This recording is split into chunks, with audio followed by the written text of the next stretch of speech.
Good morning. This is a new book which I have really fallen in love with. It is Diva and Flea by none other than Willems.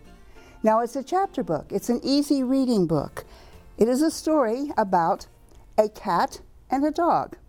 Looking at the picture, of course, you know that Diva is the white dog with the ribbon, and Flea is the kind of mouse-eaten looking cat. Well, they meet in Paris, a wonderful place to meet. But first of all, if you wanted to know where they live, all you need to do is open the book to the introductory page, and you find the cat looking at the Eiffel Tower and the dog looking out of a gate. This sets the background of the story. Because you see, the Diva lives in this wonderful apartment house, and she is protecting the house.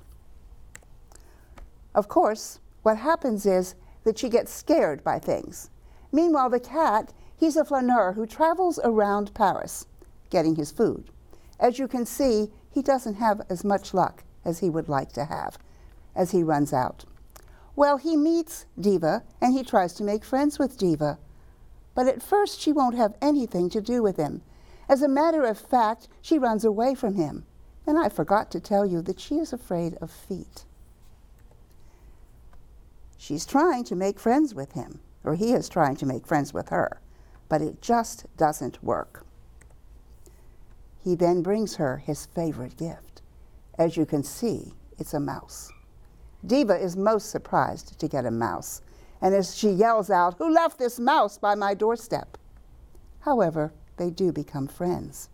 You see, he wants to take Diva to different places in the city. When you read the story, you find out that they're not always successful. Diva finds feet on the road, and when Flea comes into her house, he finds brooms. However, he does make friends with the man who turns out to be the author. This is a story based on Willems' experience in Paris. The pictures are beautiful scenic views of Paris. There's a few things that you could do with this book. First of all, it begins in the city of Paris, and there are a few French words. Early in the book, you might be able to find the pigeon if you look carefully. Also, Flea goes up to the gargoyles on the top of Notre Dame. In the end of the book, Diva is there too. So without actually saying they've become friends, they have. Now, what's really good about this book, it is an easy reader book, but it can be challenging to the children. Not only that, it covers all the parts of a book. For instance, of a story. There's the exposition where you learn the characters and what their problems are. There's the rising action, the little battles that Diva and Flea have.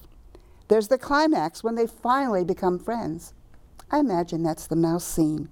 And then the falling action when they travel together to see the Eiffel Tower, that building in the sky. And then their resolution as they lived together. Compare this to some of the things in Washington. How might one describe the buildings in Washington? Now, don't go onto the Washington Monument because that would be the same description as the Eiffel Tower. But maybe children might like to find other ones. You also remember that friendship of animals, such weird animals, such as giraffes and an elephant and a dog, and a giraffe and an emu. Well, a dog and a cat are normal friends. We always think of Willems as the author of